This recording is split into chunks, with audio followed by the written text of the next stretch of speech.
Much, Gaurakumar, for giving me this opportunity to talk about Ramanujacharya. So I've taken a lot of these references from various acharyas, from various kalakshevams and upanyasams. So today I just hope to repeat whatever they had said without changing the true essence of the message that's been passed down through the lineage. And with that, I would like to start with a prayer. ॐ अज्ञानतिमिरन्दस्य ज्ञानाञ्जनशलाकाय चक्षुरुन्मिलितं येन तस्मै श्रीगुरवे नमः। श्रीचैतन्यमनोभीष्टं स्थापितं येन भूतले स्वयं रूप कदा मायं ददाति स्वापदान्तिकम्। रामानुजदयापात्रं ज्ञानवैराग्यभूषणं श्रीमद्वेङ्कटनाथार्यं वन्दे वेदान्तदेशिकं। लक्ष्मीनाथसमारम्भां नादयामुनमध्यमाम् अस्मदाचार्यपर्यन्तां वन्दे गुरुपरम्परां। यो नित्यमच्युतपदाम्बुजयुग्मरुक्मव्यामोदहस्तवितराणि तृणाय मेने अस्मद्गुरोर्भगवतोऽस्य दैकसिन्धोः रामानुजस्य शरणं शरणं प्रपद्ये। Okay, I'm going to just share my screen real quick.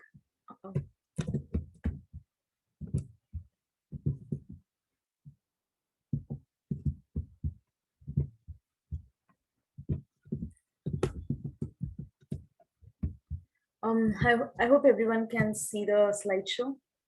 Yes, Madhuri. Yeah, it's clear. Okay, great. So today, the topic for discussion today is the transcendental pastimes of Bhagavad Ramanujacharya.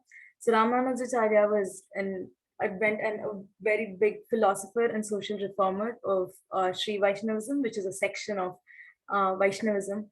That the basic crux of the philosophy is Visishta Advaitam. So as you guys are aware, there is like Dvaitam, Advaitam, Visishta Advaitam. There are various branches of, or rather, there are various branches of Vedic philosophies, and under Vaishnavism, this branch is called Visishta Advaitam, which means there is dualism where one of them is the supreme truth, and that supreme truth, which is Paramatma, combines with Chetana and Achetana, which is sentient being and insentient being, and together we all coexist, and that is the basic crux of Visishta Advaitam. So we'll dwell a little bit more deeper as we go, and maybe not to that deep as well, as we go through the lecture. I'm just going to have my timer on so that. Ramanujacharya, he's one of, to me personally, he's one of the most, he's one of my, like there are no words to like describe him. What he did in order to advocate Vaishnavism, to bring all the jivatmas or the souls that are distressed and depressed and downtrodden, and trying to uplift them in order to, bring them closer to Krishna. It's like there is no way, there is one lifetime that's enough for me to like talk about him. So the reason why he was born was, so this is coming from various kalakshepams from various acharyas, and they say that Krishna, he takes various avatars, right? Like, yeah, he's Rama and Ramayana, Krishna and Mahabharata, and still he's not able to get all the jivatmas to him, and he's like perplexed. He's like, what's happening? Why am I not able to get the jivatmas? And then he's like, okay, I'm going to give one final try. And he says, okay, I will leave all these weapons that I own, and I'm going to take Shastra as the weapon, and I'm going to descend as acharyas and see if that helps. And that's how we have Chaitanya Mahaprabhu, Srila Prabhupada, Ramanujacharya, like all of these acharyas, Madhvacharya, Sri Raghavendra, all of them come, and then they just take masses with them, get them addicted. And then Krishna is like, okay, now I get my answer. So Ramanujacharya's story is very similar to that. And he's actually an Aveshya avatar of Adisesha. And he is actually like, he's also an avatar of Parthasarathi, whose picture I have right here. Parthasarathi is Krishna, who's Gitacharyan. He's the one who says Bhagavad Gita. And what happens is, his Ramanujacharya's parents, they don't have a child, so they come and they perform devotional service in this temple town called Triplicane, where Parthasarathi Perumal is there. He's like, I think he's like 9 foot tall Krishna. If you guys ever come to Triplicane, our family would be really fortunate to host you guys. You guys should definitely visit this temple. It's one of the 108 Divya Desams, and this is the only temple I think in the whole of India where Krishna has a white mustache. It's Krishna, Rukmini, Balrama, Aniruddhan, and Pradyumnan. So he has his whole family. I'll show the picture at the end of the class. Maybe I have to like lift the laptop and show it. So his parents do devotional service and they perform certain yajnas. And his parents' name is Keshava Somayaji. So he is a Soma Yajna. He performs Soma Yajna according to his Vedic this what's the right word, according to his Vedic tradition. So hence he's called as Keshava Somayaji. And and Krishna is very impressed. So he gives them his darshan and he's like, what do you guys want? And he's like, yeah, we need a child. And Krishna's like, okay, what kind of a child do you need? And then they're like, we need someone like you. And now Krishna's like, okay, like there is no one else like me. So I will be born as your child. And that's who Ramanujacharya is. He's none other than Parthasarathi Perumal, but more merciful because he's in his Acharya root. And this picture that you guys are seeing here is actually the Guru Parampara of Sri Vaishnavism. We will not talk about everyone in this picture in the interest of time, but all that we have to know is Sri Sampradayam, the word Sri. So it starts with Shriyapati, who is Krishna. So there is Krishna, and then there is Sri Devi, his consort, and then there is Vishwaksena, and then it directly comes down, then the whole lineage is skipped and it directly comes down to Nammarvar over here.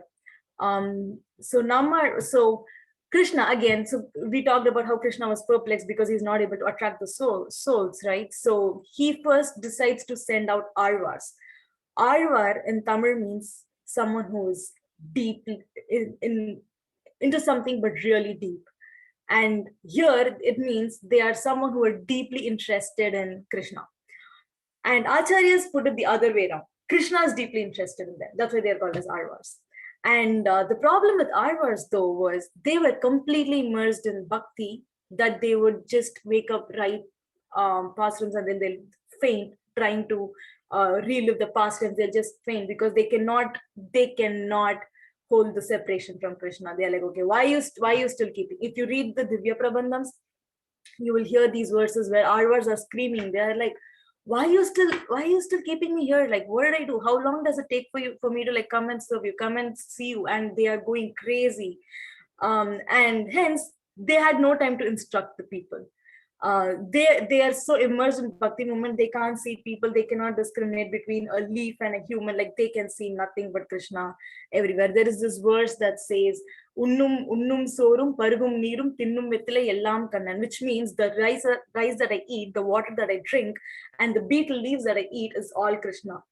So now Krishna is like, okay, this project also failed, which is why he sends acharyas who are at a position to stand up and instruct, who can establish bhakti, who can tell people what bhakti is, but also instruct them, chastise them if they're wrong, bring them to the right path, correct them, and bring them closer. And that's how Ramanujacharya is born. But his birth was already envisioned by Nammarvar, who's here. So Nammarvar, I'll tell a story really quick. So Nammarvar is born 42 days after Krishna leaves Earth. So Nammarvar is completely depressed. The moment he was born, he just didn't talk, didn't eat anything. He just crawled to a tree, under a tree, and he just sat there and meditated for 16 years. He was so depressed. He was like, 42 days, I missed Krishna by 42 days. And he is not able to hold that separation. So he's in constant meditation. He's not eating, he's not drinking anything, he's not talking to anyone. So his parents didn't know what to do. And then for 16 years, he's there. And then there is another Arvar, his name is Madhurakavi, who is much older than Nammarvar. Don't worry if you don't remember these names. These names are just, these names have potency, so I'm just telling them so that we can all hear them, but don't really like worry about these names. So Madhurakavi Arvar, he is on a tour, on a yatra So he's in Ayodhya worshipping Lord Rama, and then he sees a star that's like pointing towards south, and he gets that feeling that there's something about the star, and he follows, and he finally ends up under the tree where Nammalvar is sitting and meditating. And looking at Nammalvar's effulgence, Madhurakavi Alvar is, he realizes that he's no ordinary person. And now Madhurakavi Alvar asks this question: செற்றத்தன் வயிற்றில் சிறியது பிறந்தால் அது எற்றை தின்னு எங்கே கிடக்கும், which literally translates to, what does a living inside a dead feed off of, and what does it do? And Nammalvar, for the first time after 16 years, opens his eyes and he says it'll eat that and it'll stay there. So what this means is, Madhurakavi Alvar asks, if there is a soul that's born inside a body, the body is dead without the soul. So what does the soul inside the body do? What does it do and what does it eat? And then Nammalvar, by answering this, he means that the soul will have the implications of whatever karma it is born with, and it will stay there till it passes on to the next body. So basically, here there's a conversation about, like, okay, what is a jivatma? And then this is one of the first starting points for how Sri Vaishnavism was born. And then just skipping the rest of the lineage, there are so many ways in which, so all these Arvars are there, they have written Divya Prabandhams, which are 4,000 in number. They get lost for a long couple of 100,000, for a long 100 years, or maybe hundreds of years. And finally, it comes to an Acharya. His name is Alavandar, or in Sanskrit, his name is known as Yamunacharya. So Yamunacharya gets the Divya Prabandhams after meditating on Nammalvar and singing a hymn for 12,000 times. Nammalvar gives him darshan and he tells him where the Divya Prabandhams are. And Nammalvar also predicts the birth of Ramanujacharya. So Yamunacharya asks, okay, how am I going to find him? And then Nammalvar says, okay, go to the river of Tamarabarani. So Tamarabarani is also mentioned in Bhagavatam, in the first canto of Bhagavatam. It's a very holy river that's in South India.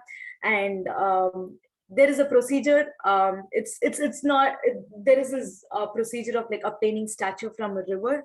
So through that, Yamunacharya gets the statue. And he thought it was Nammalvar's statue, but then it's not. He gets this statue, which is none other than Ramanujacharya. And Yamunacharya is like, this is not you. And then he's like, no, this is not me. This is someone who's better than me. He's going to be the pillar of this philosophy. And then this statue is basically this statue.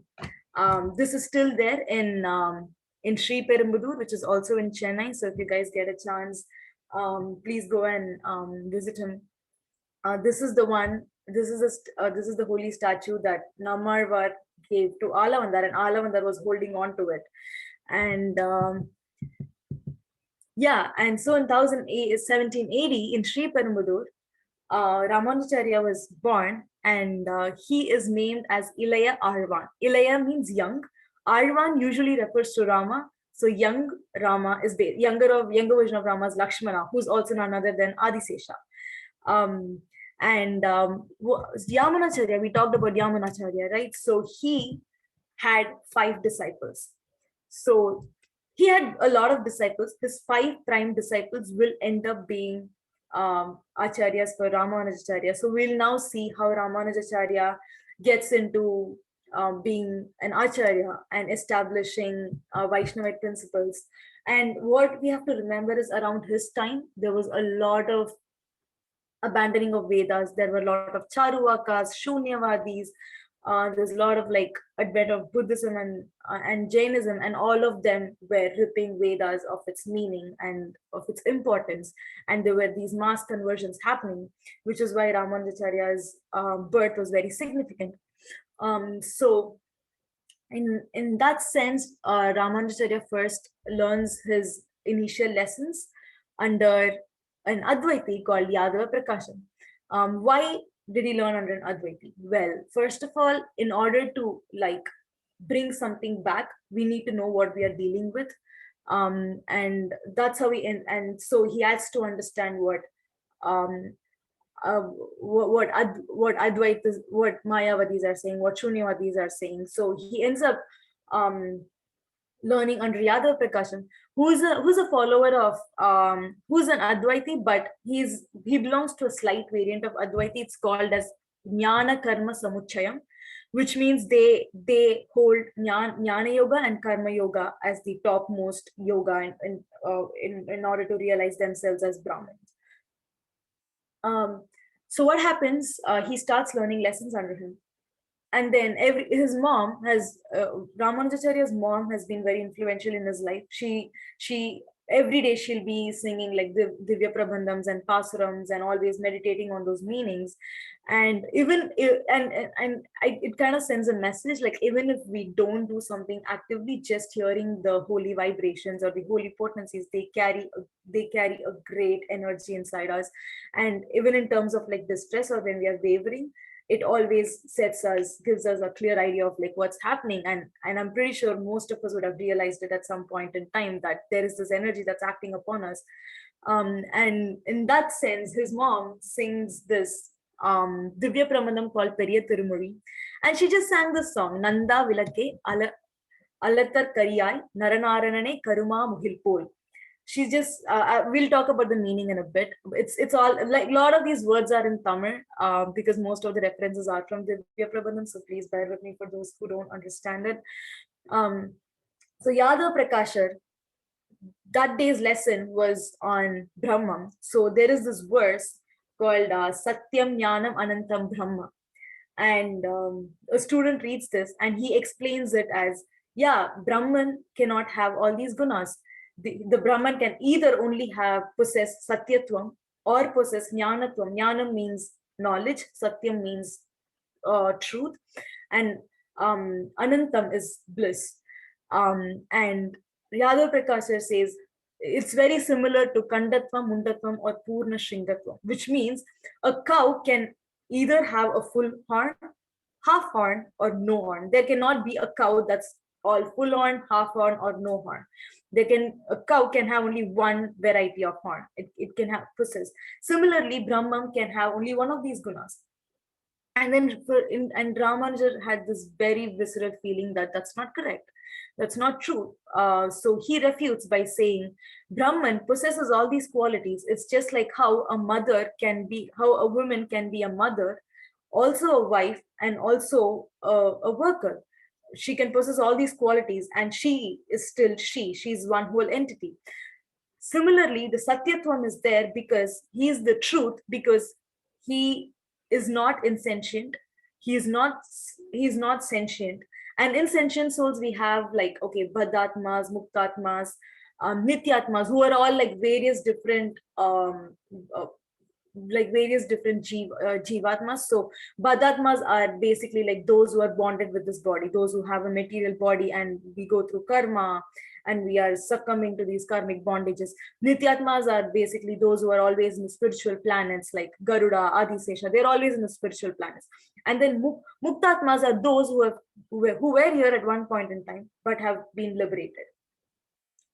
So Satyatvam is basically, there is this Brahman who's this eternal truth, and for him, these sentient and insentient beings are like parts and parcels of his body, but he's very different from them, and he is the supreme. And the reason why he felt like saying that was because of the song that his mom sang that morning, which is Nanda Vilake. So Nanda actually means Satyam. Vilak means light. It's a lamp, so which represents Jnanam. And Alatar Kariya is Anandam, someone who does not know any boundaries in terms of having bliss. And so this starts now. Yadav Prakasha, he's like a little offended by the fact that a small boy is refuting his arguments. And then what happens the another day, not too long from not sorry not too long from the first refute, they are reading Chandogya Upanishad, and then there is this verse that says, Tasya yata kapyasam pundarikam eva makshini. So this is a verse in Chandogya Upanishad that's describing Brahma. And his parents, and the students are asking the Acharya, who is Jnana Prakasham, like, what does this mean? And then he's And he is literally translating that Sanskrit, which means he's literally making a translation of the Sanskrit verse, which translates to and remember that this is a description of Brahman, like Krishna's eyes, and it is saying, yeah, Krishna's eyes looks like the ass of a monkey. And then Ramanuj, and at that time, so the students in those days, students actually go and perform various services and duties to the acharya. So at that time, it was Ramanujar's turn to massage um, Yadav Prakashar. So while he's massaging, his eyes are like he's crying, and the tears are so hot, like so hot that it's burning through the skin of Yadav Prakashar. So he just looks at him and he's like, and he looks at he's crying, and he's like, why are you crying? What's up? And Ramanujacharya is like, this is the most like disgusting meaning I've ever heard about it. Like that does not, we cannot take out things out of context. Like there should be context, and you're describing about the eyes of Parabrahman, like this doesn't seem right. And then Yadav Prakasha challenges him to explain the meaning. And then there are 6 meanings to that word, Kapyasam Pundarikam. So Kapyasam, yeah, it does mean that it's the ass of a monkey. There is another meaning, which means it also means the horizon rays of a sun, like the early morning rays, which have this orangish tinge. That also means Kapyasam. And then the third meaning is blown up or swollen. And Ramanujar says the first 3 meanings are completely out of context. We cannot have these to represent or to describe the eyes of the Lord. So the picture that you're seeing is actually Sri Ranganathar's eyes. He's Sri Ranganathar himself. And the fourth meaning is Kapyasam, means the one that has water as a base or water as an asanam. And the fifth meaning is Kapyasam, means the one that drinks water. So a lotus stem is actually referred to as Kapyasam because it drinks water, like it basically absorbs water and gives it to the rest of the flower. And the sixth one, the flower blossomed by Kapihi, is called Kapyasam. So Kapihi means sun. So once the sun is out, the lotus flower blooms. And then Ramanujar said the sixth meaning is the most appropriate meaning. And by this time, what happens is the students are all very attracted to Ramanujar's jnanam, Ramanujar's knowledge, and now they all start asking him questions instead of Yadav Prakashar. So this irritates Yadav Prakashar, and what he does is he decides to kill Ramanuja. So they all go on a Kashi Yatra, and Yadav Prakashar decides to drown him in the river in Kashi. And Ramanuja's cousin Embar gets to know about this, and he warns Ramanujar, and Ramanujar flees from that place. And he's like, okay, he doesn't know where to go now, so he decides to go to Vindhyachalam, which is actually Kanchipuram. I'm pretty sure most of you who are from India must have heard about Kanchipuram. It's famous for silk. It's also famous for Lord Varadarajar. So what happens is, as he's going, he has no idea where he is, because right now he's in Kashi. And right now Kashi is something that we can all fly to or go by train and come back. But in those days, Kashi was considered as foreign land, because the only way you could go there was like walk, or at the max have a bullock cart, but most of them just walk and come back. So now Ramanuja has no clue where he's going. So he just starts walking towards the direction that looks like south to him. And then he's lost in the forest. And what happens is, there is this tribal couple who come there, and he's like, hey kid, where are you going? And then he's like, I'm going to the south, to Kanchipuram. Can I accompany you guys, and can you please show me the direction? And then they're like, yeah, we'll take you. And then so they 3 start walking together. And one of our acharyas, they say that scene looked exactly like how Rama, Sita, and Lakshmana walked. Like, so in the forest, once Rama gives up the kingdom, Rama walks first, there is Sita in between, and Lakshmana walks behind. Sita acts as a bridge between the Paramatma and Jivatma. And similarly, in this scene, the tribal couple, who are none other than Lord Varadarajar and his consort Perundevi Tayar from Kanchipuram. So Lord Varadarajar, he's the tribal guy, walks in the front. He was followed by Perundevi Tayar, it's another name for Lakshmi ji. Perundevi Tayar means mother. So Perundevi Tayar walks in the middle, and then Ramanujar is following them. And then they all rest that night. only to wake up in the morning and Ramanuja is not able to find them. And he remembered that she wanted water, but they couldn't get water because it was dark at night. And then he just wakes up and he's like the whole scene has changed. Somehow from north they had walked to south overnight, and then he wakes up and he's asking others like, where am I, what is this place? And then they say, can't you see the gopuram? You have come to Kanchipuram. How did you come here without knowing the direction? And then he realizes that, oh, the Lord Varadarajar and Tirundevita themselves walked me to this place. And he starts doing seva there. So he does it's he does so his devotional service in that temple is to like take water for the Lord from a well pond. The well pond is still there. It's still there in Kanchipuram. And what happens is, so Yadav Prakashar comes back and he thought Ramanujan got lost, but he's super surprised to like see him. Somehow they reconcile, and then Ramanujan is still continuing um, uh, his lessons under Jnana Prakashar. Um, in the meantime, what happens is there is one more incident that happens where the king's daughter gets possessed by a spirit, and the king has tried various methods and nothing works. So Yadav Prakashar, so the soldiers from the kingdom, they come and they're like, Yadav Prakashar, you seem to know Vedas and stuff, so maybe you know some tantric stuff, and can you get the ghost out of the princess? And then he goes and he commands the princess, the ghost, to like leave, and the spirit is like, yeah, I am in no position to take your instruction. You have no idea who you were. You were a lizard in your previous lifetime, and because you had the uchishtam of Vaishnavas, you're born as an acharya in this lifetime. Like, I do not owe you any respect, and you don't owe me anything, so I'm not going to go. And then Yadav Prakashan gets very irritated, and then he's like, what will it take for me to make you go? And then the spirit looks at Ramanujacharya and says, when he says, I will go. And then that's like the final like string between him and Ramanujacharya. Like, Yadav Prakash is not able to take Ramanujacharya anymore because of his position, because of his fame, and because of how popular he has become. He's able to command spirits. That's like the final straw. And after that, in the meantime, what happens is Alavandar, who is Yamunacharya, he knows that he's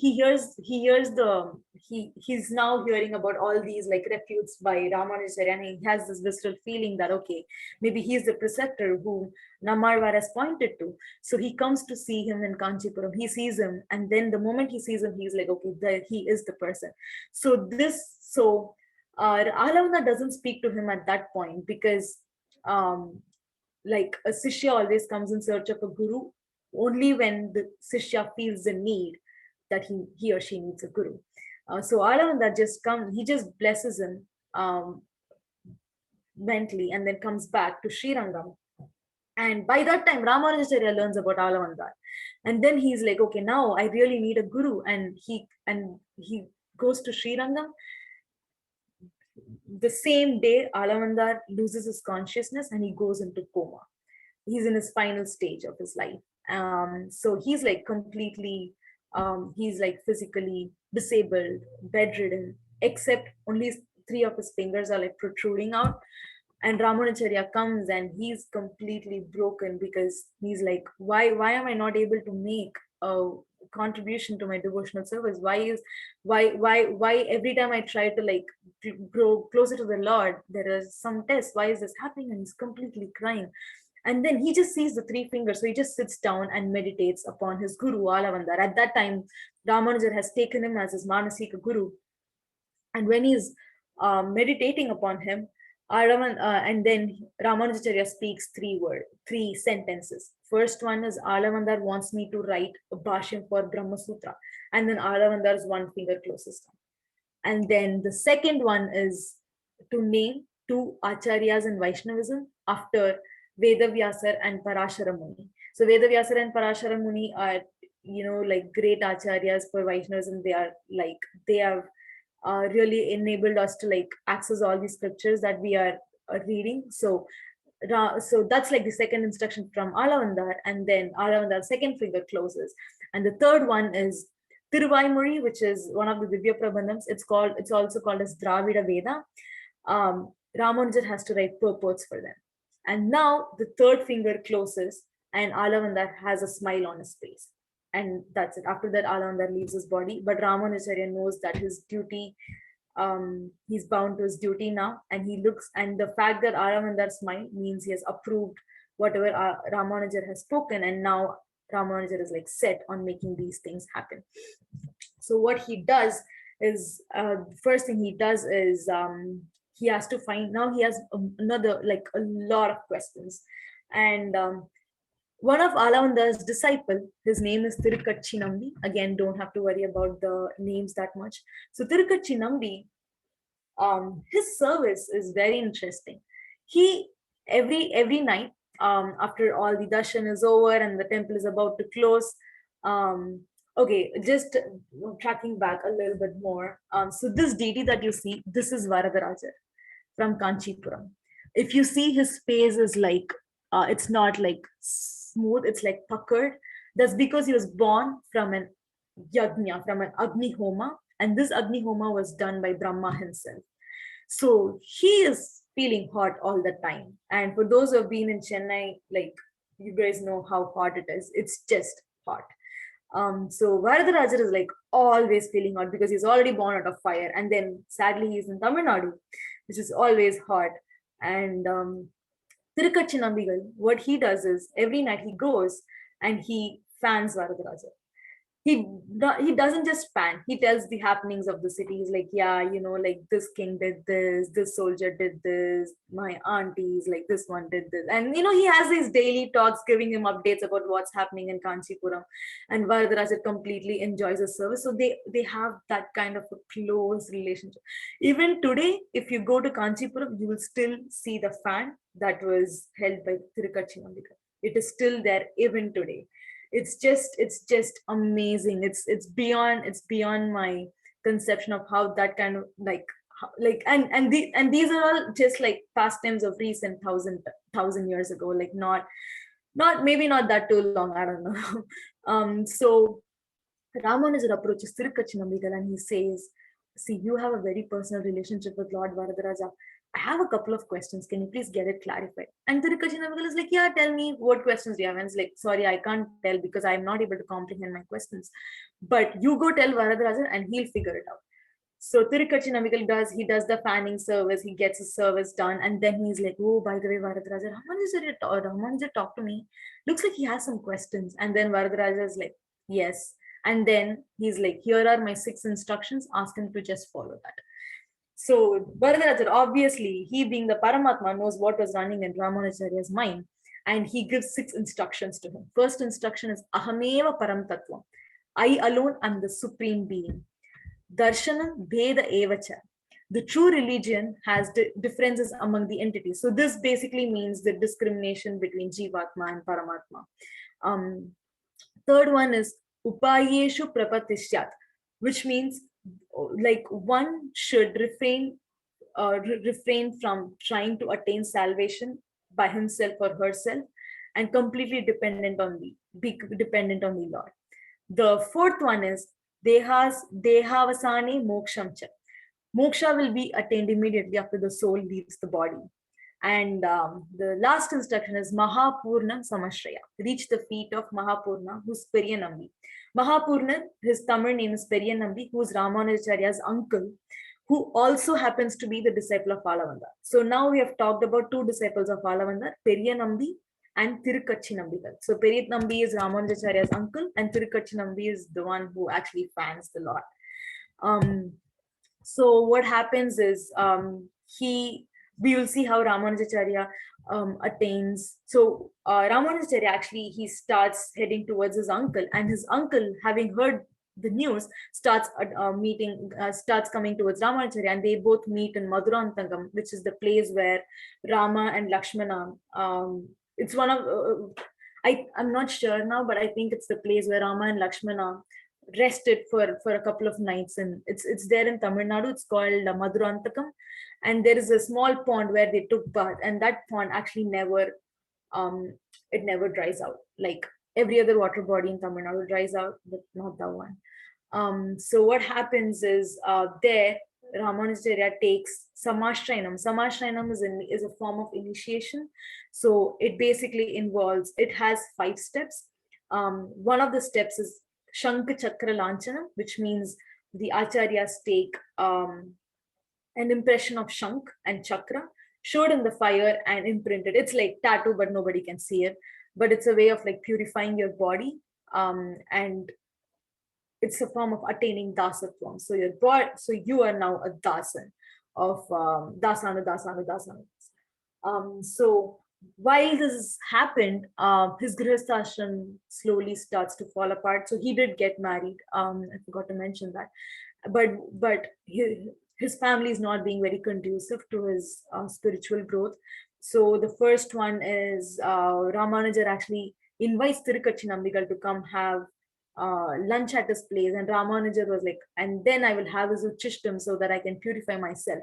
But Ramanujar goes to invite Tirukatchi Nambigal, and Tirukatchi Nambigal in the meantime already has started towards his place, and so only his wife is there. So his wife kind of ill treats him, and then in those days, like for those who don't know, in those days, even now there's like a lot of caste discrimination, but in those days it was like, it was pretty bad, where if someone was of a lower caste or of the varnashrama dharmams, if someone was like, Krishna never discriminates. Obviously he created 4 different varnashramas, but somehow we have we have categorized some as higher and some as lower, and people who belong to those lower castes, they were not allowed to come into anyone's house. They cannot touch, they cannot look eye to eye, like they cannot enter the temple, they cannot, when they're walking on the streets, they cannot lift their head. There were like a lot of restrictions.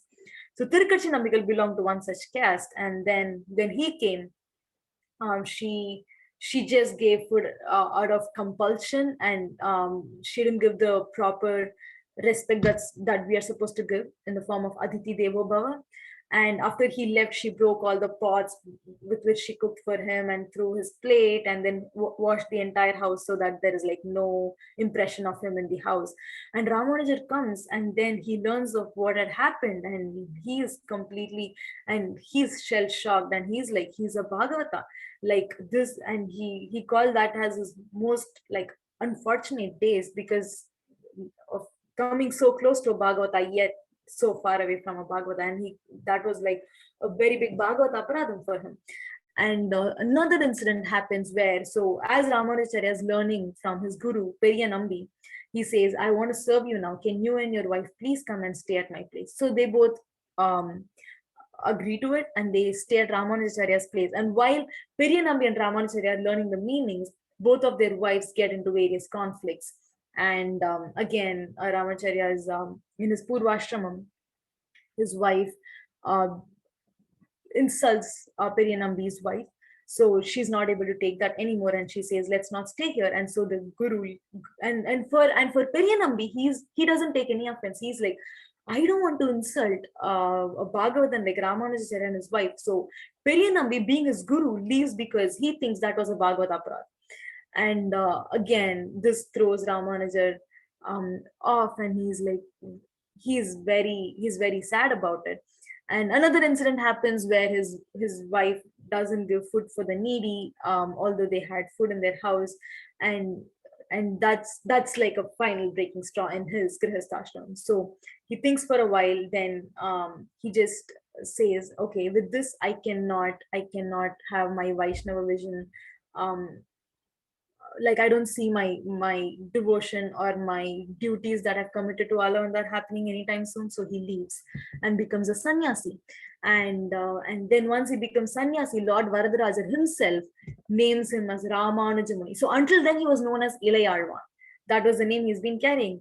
And then after that, he becomes Ramanujan, which is again Rama Anujan. Rama Anujan means brother, who's Lakshmana. So throughout the concept, the fact that he was Adisesha or Lakshmana doesn't change. From Ilaya Perumal or Ilayalvan, he becomes Ramanuja Muni. And as he becomes Ramanuja Muni, he starts attracting a lot of disciples, because I heard it in a lecture, when there is a birth of an acharya, all the other servitors who are going to assist him will be born and be with him and come and reach him and help in his movement. And that's very evident in Srila Prabhupada's movement as well. Like it's amazing story, like how he came here and what and the transformations that he made here. So in interest of time, I'm not going to talk a lot about his disciples, but one of his most important disciple is Kuratarwar. Kuratarwar, he was born as a very wealthy Brahmana, and he's actually much elderly to Ramanujacharya. And because of his parents, his consciousness was, he was very Krishna conscious.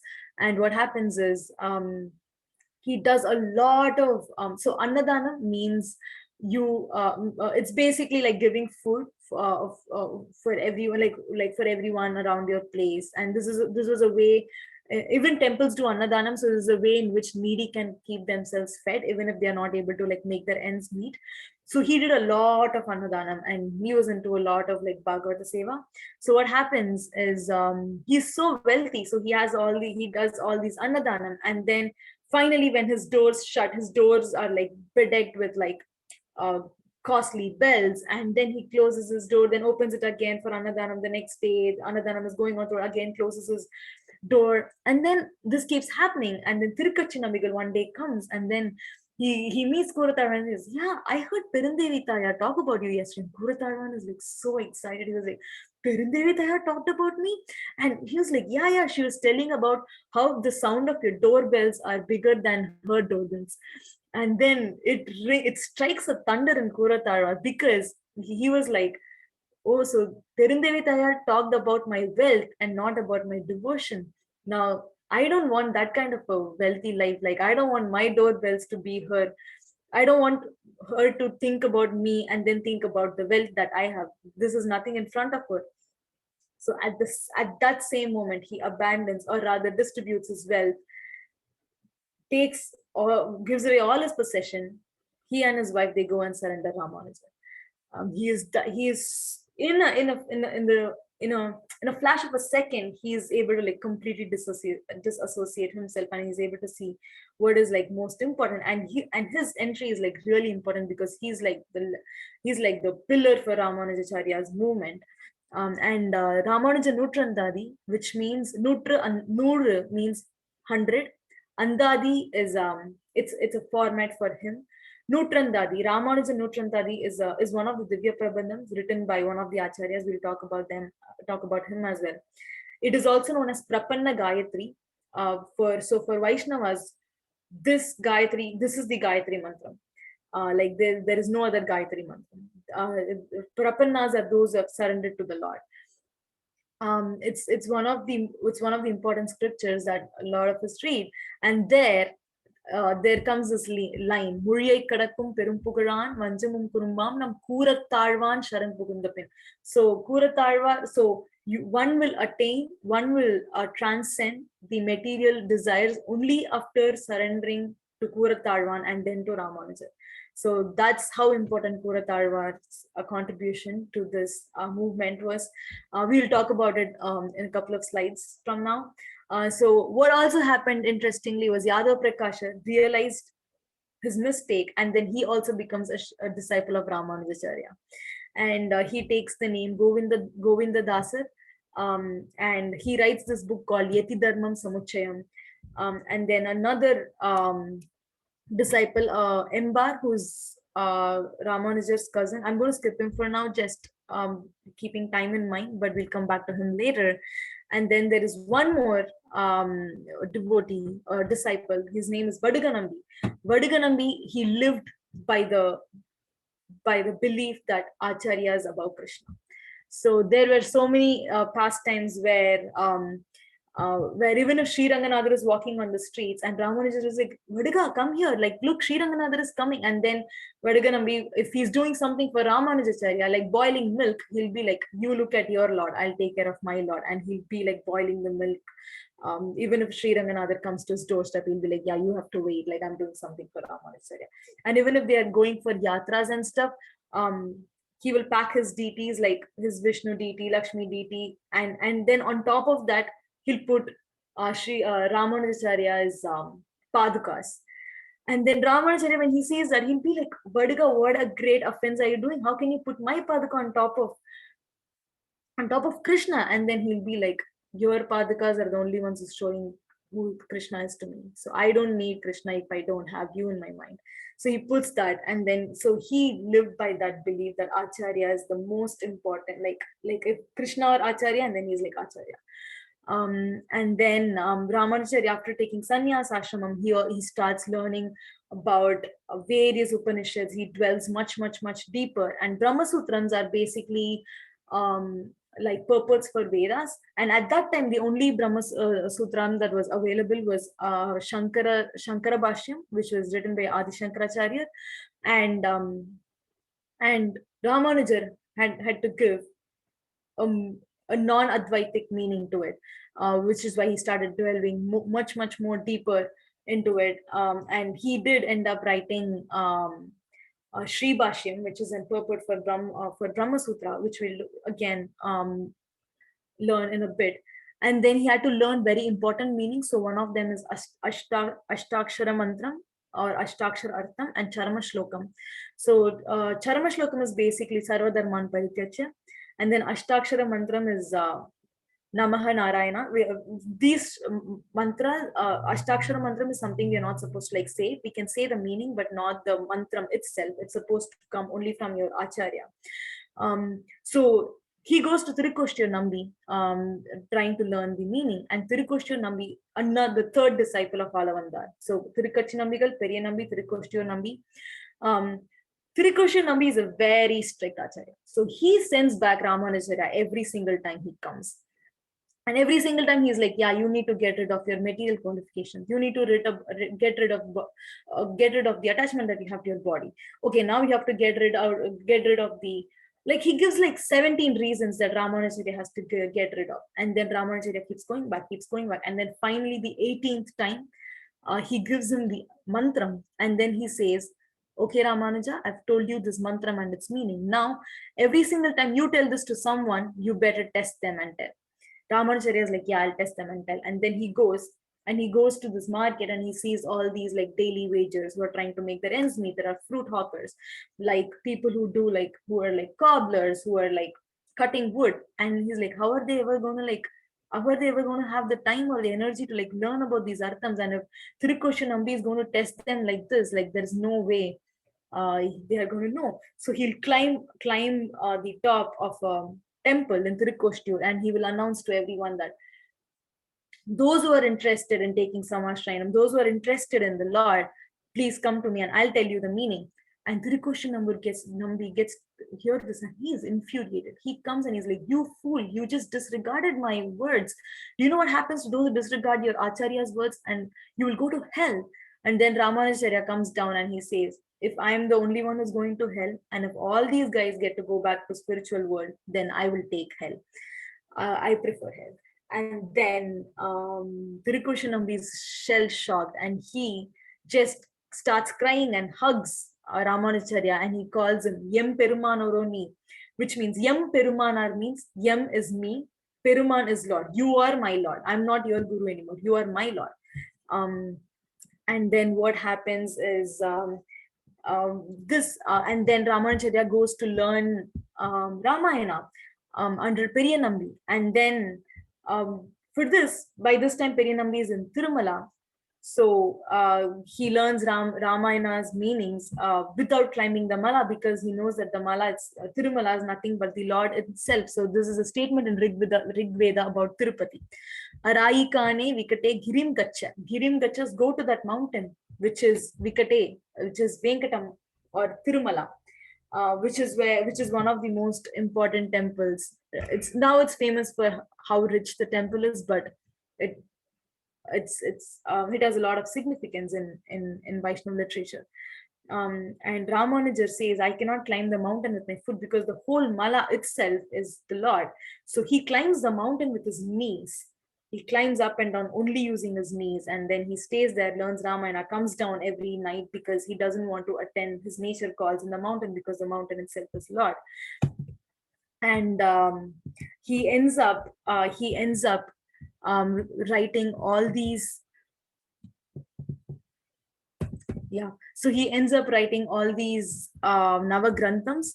One of the important ones is Gita Bhashyam and Sri Bhashyam. So Sri Bhashyam is the Brahma Sutram for um, is the purport for Brahma Sutrams, which refutes a lot of Shankara Bhashyam. And then Gita Bhashyam is explaining the Gita. It's basically the Gita Saram, like the essence of Gita. That's called as Gita Bhashyam. And then there are a couple of other hurdles that Ramanuja faces. He faces actually a lot of them. So there were hurdles in him trying to establish order in Sri Rangam, because at that point temples were all very restricted to like people of higher caste, rich. So he had to fight through all those layers, re-establish them, and he was about to get poisoned because of his actions. um, so many people have tried to poison him, and every single time he was saved. And what happens is finally Trikoshtu Nambi gets to hear about this, that Emperor Mohan has been poisoned, and he comes running, and on seeing his guru Ramanujacharya just like offers his dandavats, just lying on the ground, offering his dandavats. And given how hot the whole city was, his chest starts getting red. It starts burning. And then his disciple, Kidambi Achan, he's not able to tolerate it. So he starts yelling at Ramanujar's guru. He's like, how can you be so inconsiderate? Look at Ramanujar, his chest is burning. And then Tirukoshu Nambi says, okay, you are the kind of person I was looking for, because you are the one who cares about his body. So you will be his cook from henceforth. Similarly, there were lots of other invasions by, you know how India's history is like, lot of colonizations and invasions. And then at that time there was also this raging force, where there was this huge fight between Vaishnavites and Shaivites. So there were these Shaivite kings who wanted to capture Ramanuja and make him write that, tell that Shiva is the greatest of both. And Ramanuja's disciple Huratalwan goes to the king and calls himself as Ramanujacharya. And then when he doesn't accept it, the king actually like pokes both of his eyes out. He pulls both of his eyes out. So Kuratarvan becomes blind, and he asks Ramanuja to flee because Ramanuja has bigger and greater duties to do. And Kuratarvan is blind for 12 years, and they both don't meet each other for 12 years, because in those 12 years, Ramanujacharya is now traveling across um, various parts of India. And that's where he meets this deity that you guys see is from Melkote, which is in Karnataka, is Cheluva Narayana. So what happens is, in one of these invasions, this deity is being stolen by a king, and his daughter is actually like playing with that deity. His daughter is as a doll, and then Ramanuja is like, this is not a doll, this is a deity, and there are certain duties towards this deity, and we need him back, we need to like establish our principles back. And his daughter is like, I'm not going to give him. And the king obviously paid no heed to Ramanuja. So he's like, yeah, if you want the deity, ask the deity, and if the deity wants to come, you can take the deity. So Ramanuja just sits there, he meditates, and he's saying, Pillai Sampat Kumara Indinivara, which means Sampat Kumara means, oh, my favorite child. Oh, my dear favorite child, don't you want to come to me? Why don't you come to me? And the deity actually starts crawling towards him. And the king and the daughter, they both are completely stunned. And this is still written in so this is a court in Delhi, and they have still, in that history of the court, this has actually been recorded by the minister. And the deity actually starts crawling towards him, and Ramanuja takes the deity as his own child, and he comes back and reestablishes him back in what's the place? Melkote, Tirunarayanapuram. It's there in Karnataka. So if you guys get a chance, please go and visit him. And by that time, he's now abandoning all these debates. He's winning all these debates against Advaiti, Shunyavadis in Melkote, and then he gets them all back into Vaishnavism. And now he has a huge follower like base of followers in various parts of India. And now he has the chance. Now the king, who because of whom Ramanuja fled, has died. So Ramanuja is now able to come back and perform his duties. And that's when he learns about how Skuratarva became blind. So he takes him to Lord of Kanchi and he says, how can you be so unmerciful? Like, how can you make him blind? And then Kuratarwar obviously gets his vision back. But Kuratarwar says, I don't want this vision if I'm going to see other unnecessary things. I want this vision only if I'm able to see Ramanujacharya and you, Lord Varada. I don't need this vision otherwise. And that's why I never bothered asking you. And then Lord Varada, he gives back his vision. And one final pastime that I want to talk about Ramanujacharya is how there are like so many pastimes that have missed, but as they say, alpascha kalo, that we have only so much time and we can only talk so much about it. So this is his Ramanuja's most important work is Sri Bhashyam, which is giving the proper meaning for Vedas and establishing that Parabrahman or Krishna is the supreme truth. So for that, he needed this grantham called Bodhayana Vritti Grantham, written by Bodhayana, which is there in only one place, that was in Kashmir.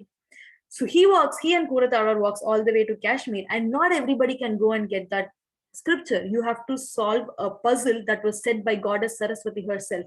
That's the those puzzles are called as prahelikas.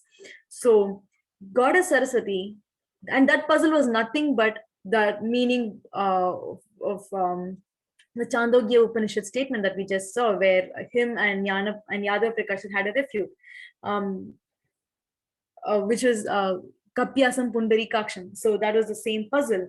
And obviously, Ramanuja knows the meaning. So he says the meaning, and now Goddess Saraswati gives him access. So he takes those granthams, and this was seen by a bunch of Kashmiri Pandits who were strong advocates of Advaita.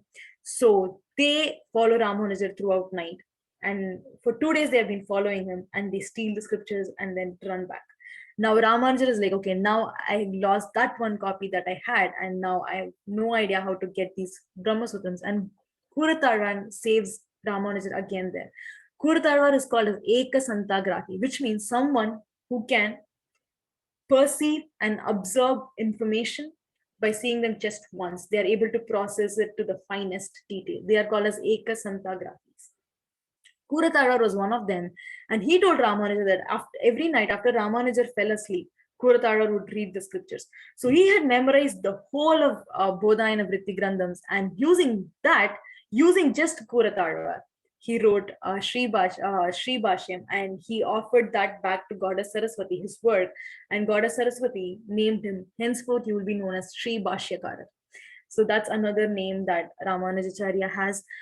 He has done lot of. He also fulfilled the other two instructions of his guru Alavandar. Yeah, I'm not able to recover all of the pastimes, but just as a summary, he has made humongous reforms. He's not just like a philosopher slash saint slash Acharya, he's also a social reformer. So he abandoned caste discrimination amongst his own disciples. He was known, like in those days when caste discrimination was at its heights. And when he was old, he would have two people like to support him. So he would walk with the Brahmins, he would take bath and come back and hold two lower caste people, and then like come just to prove the point that you cannot discriminate anyone based on their Varnashrama Dharma. And he included people. So even now in Sri Rangam, his order is being followed, where he has a job for people from every sector of the society. So if you're a cobbler, you can do something for Sri Rangam. If you're a tree cutter, you can do something for Sri Rangam. If you're a technical engineer, you can do something for Sri Rangam. If you're a pandit, you can sing Vedas for Sri Rangam. If you're someone who does garlands, you can do something for Sri Rangam. If you're a painter, like wherever you're coming from, whatever your age is, everybody has a part to perform in any devotional service. And he and by spreading out the messages of Narayana mantra, he opened the path of bhakti to various masses, and he established various orders and agama vidhis, which is still followed in a lot of temples. And he also established 74 prime disciples or mats who can keep continuing his work. And his major contribution was to refute anyone who misinterpreted what's the word, misinterpreted, okay, I'm not getting that word, but basically who got the wrong meaning out of Vedas, and those who tried to overthrow the supreme truth, which is Krishna. And here Ramanujacharya refuted all of them and got back Krishna his glory, and got back Vedas its glories. And he he taught everyone what kind of a relationship that every jivatma has with the Paramatma, and what are the ways to like um enforce it. And then yeah, he lived for 120 years. And then right now, it's very interesting that we're having this talk right now, because in February His Holiness Chinnajiyar Swami um is establishing, I think it's 180-foot big statue of Ramanujacharya in Hyderabad. It's called the Statue of Equality, and I think even Radheshyam Prabhu is actively involved in in that project. And Ramanujacharya's birthday is also around the month of April. So with this, I would like to offer my obeisances to Ramanujacharya, and offer my obeisances to Srila Prabhupada, because he, in this current age, he established a very similar framework where all of us are able to come together, even if we are not in our own countries, like, different countries, like, but we are still having some sort of a regular sadhana or a regular communion, and able to like discuss about any form of harikatha. So I'd like to offer my obeisance to him, and thank you, Gaur Kumar Prabhu, for giving me this opportunity to talk about Ramanujacharya today. Thank you very much for everyone who's joined in today. Haribol. Amazing, Mataji. Thank you so much. In just 1 hour, you covered everything, almost like 300 pages of Ramanujacharya's story so wonderfully. I mean, it made me remember all the various pastimes of Kuresh and Yamunacharya's three fingers, and so many things. I mean, that Kapyasham Pundarikam, that also, and so many things about the disciples of Yamunacharya also you clearly elaborated and told us, and the overall flow was fantastic. Like I was able to understand the whole thing, the whole past. I mean, it was fast, but it was also very relishable. How Quresh's eyes were poked, and how he was again, he got his vision back. All these are very, very touching pastimes, and you covered it so wonderfully. So thank you so much. And Sindhu Kanya Mataji wants to say something. Please go ahead, Mataji. Hare Krishna, Lekha, Hare Krishna, everyone. I just wanted to say that you could wake up Lekha in her sleep and she will give the same lecture. She is soaked in all of these pastimes and this knowledge. And I am not surprised at all about, how amazing of a presentation she gave today.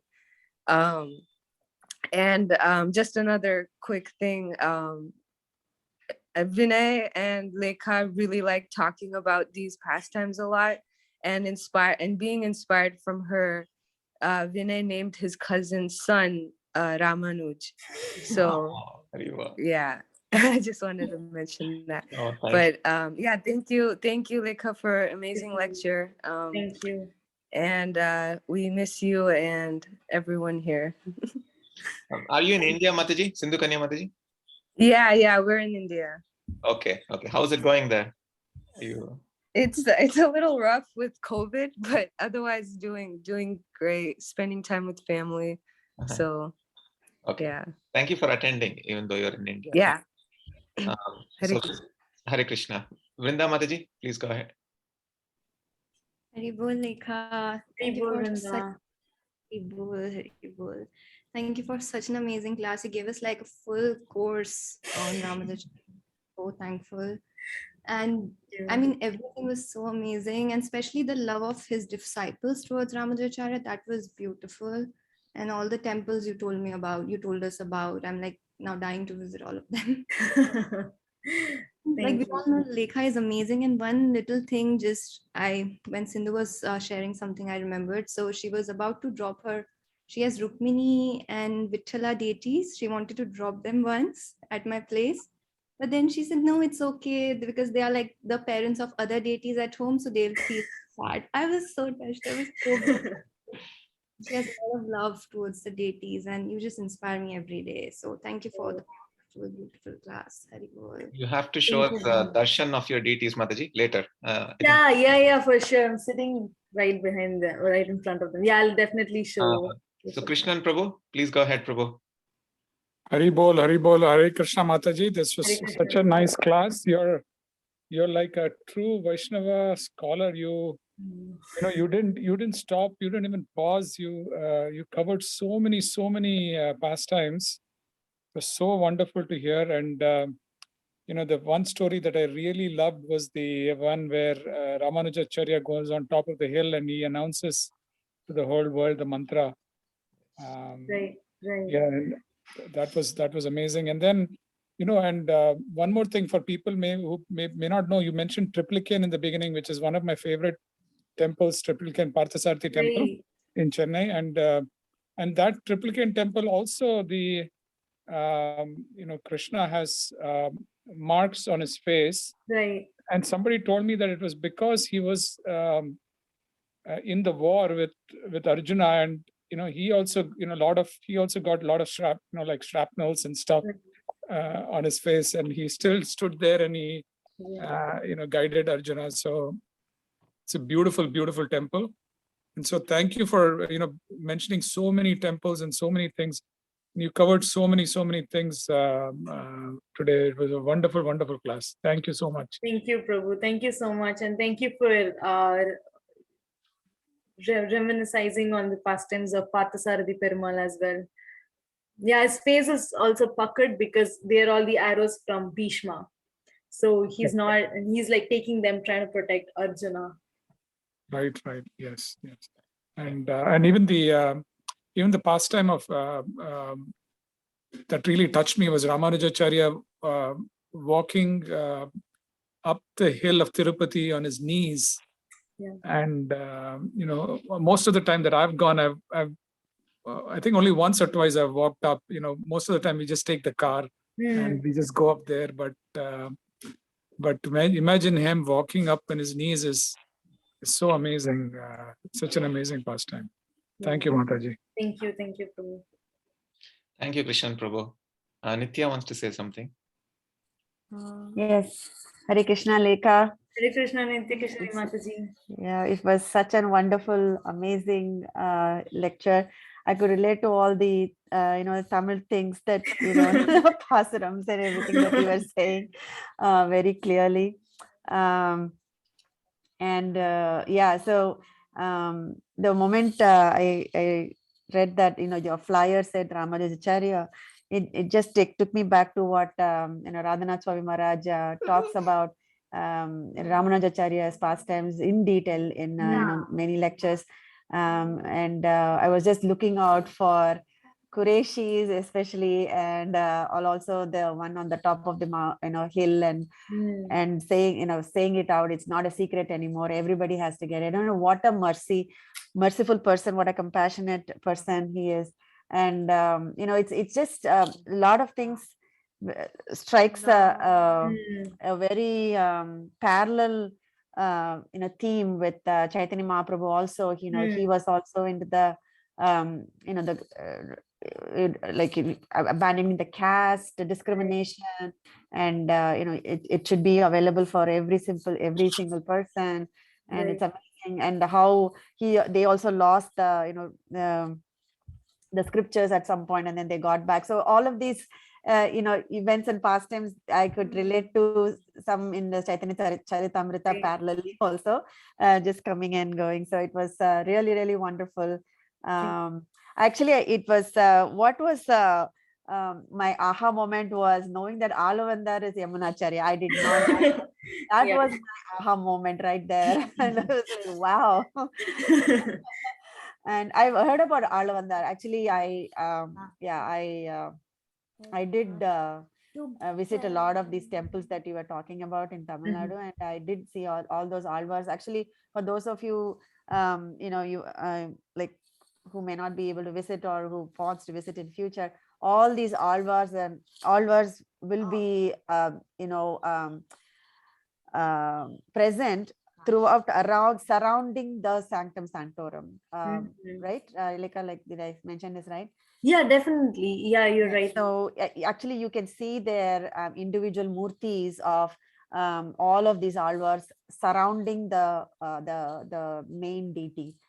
If you go to any of the Vaishnava temples in South India, so and a similar concept is also there in the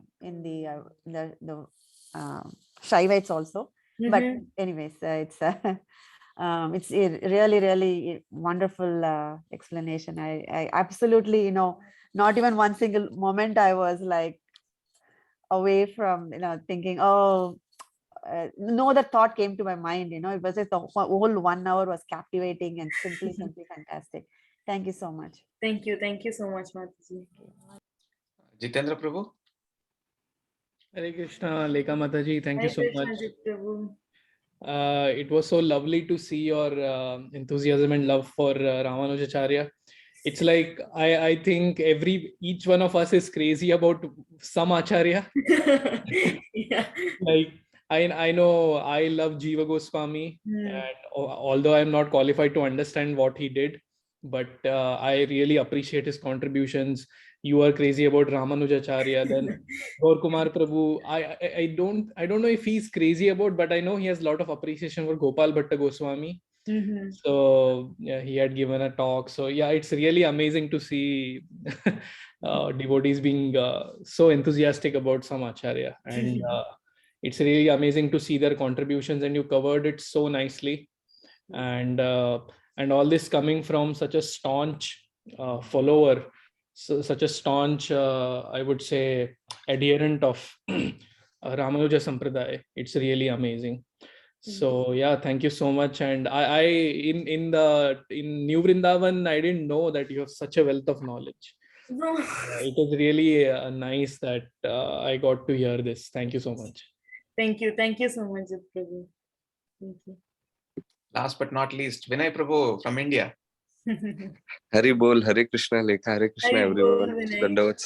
Dandavats. So yeah, like few things about Lekha, like I have observed, she's like really wholeheartedly a Sri Vaishnava, and like she's rendering many services to her Guru Maharaj, Chinna Swami GR, through this Statue of Equality project. And like her love for her deities is amazing. Like she sings to them, she offers hoga to them multiple times a day. She makes sure that we have like put the deities to sleep and everything. Like she takes it very personally. And sometimes we have discussed this, like Lekha, like it so happened that some devotees tried to convince her like that how like Gaudiya Vaishnavism is better than Shiva Vaishnavism, and then why she should take Gaudiya Vaishnavism, and like that distressed her sometime, but she again still she took it positively. She talked to Vaishashika Prabhu, and then she's wholeheartedly connected to Prabhupada's movements as well as Sri Vaishnavism, which like really inspires me. So and her like compassion of Ramanujacharya flows through her behavior as well. So there is a lot more to learn from her, and I'm like personally really inspired by her.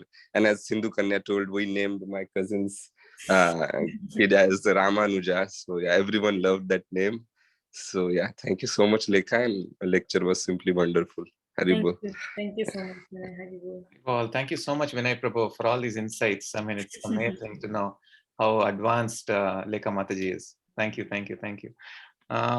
So with that, I think, Mataji, can you please show us the deities? Yeah, that's one thing I always love doing. So, okay, I'll start from left. So, this is obviously sorry. This is obviously Gaur-Nitai. They are our guest deities. They are staying with us until today, actually. So, they are leaving tonight. They are actually from Burlingame. And then right behind them is Parthasarathi and Rukmini. You can see that he has a white mustache. And sometimes when you look at him, if you go to him, it's an open secret in Triplicane that he is not just a deity. He finished the war, told everyone that he was leaving, and then he just came here and he's just like standing here. that's the feeling you'll get. He's so tall and he has a lot of like reciprocation. And this is Vittal and Rukmini from Maharashtra. And then that's like their little couch behind them where they sit if we are not looking. And this is Narsimha DT from Simhachalam. We named him Baby Naru. He sits inside this asana. And then there is Jagannath, Baladevan, Subhatra from Berkeley. And then we have Ganapati. And then, oh, am I showing? Can you lower your screen, Mataji, the camera? Yeah. Yeah, now it's okay. And so, yeah, so then this is Narasimhadev, Jagannath, Baldev, Subhadra. So they all come from different continents and different counties and stuff like that. And this is Ganapati, and then this is Laddu Gopal. Brinda's Laddu Gopal's best friend is here with us. And then this is Ramanujacharya, the same deity who Namarwar casted with the water from Tamarabarani. And then we have the Guru Parampara here. And yeah, so that's our Vinay had is Jagannath, Baladev, Subhadra. They are chilling in Maharashtra right now. So, and this is Tulsi Maharani. Amazing. Thank you so much for all the darshan. one last thing, if you don't mind. So, sorry, Gaurakumar bro, I'll just... Please go ahead, bro. So, is it true that Ramanujacharya's self-same body has been preserved till date? In Srirangam, yeah, that's true. Yeah, so after he left his body, Sri Ranganatha is like, he's not leaving me. Like, I cannot be without. So Sri Ranganatha already cries because he's like, this earth is now. The same thing happened when Bhishma left the body. Krishna was crying. There is one pure soul that has left this earth, and now there is more burden to this earth. Similarly, when Ramanujacharya leaves his body, Ranganatha starts crying, and then he says, he's not going anywhere. He is staying with me, right next to me. So if you go to Srirangam, you will actually see that Ramanujacharya's body has been preserved. So every year they'll apply a balm, which is made of herbs, that will like help preserve his body. And then every year they'll keep reapplying it. I see. Okay. Good. Thank you. Jai.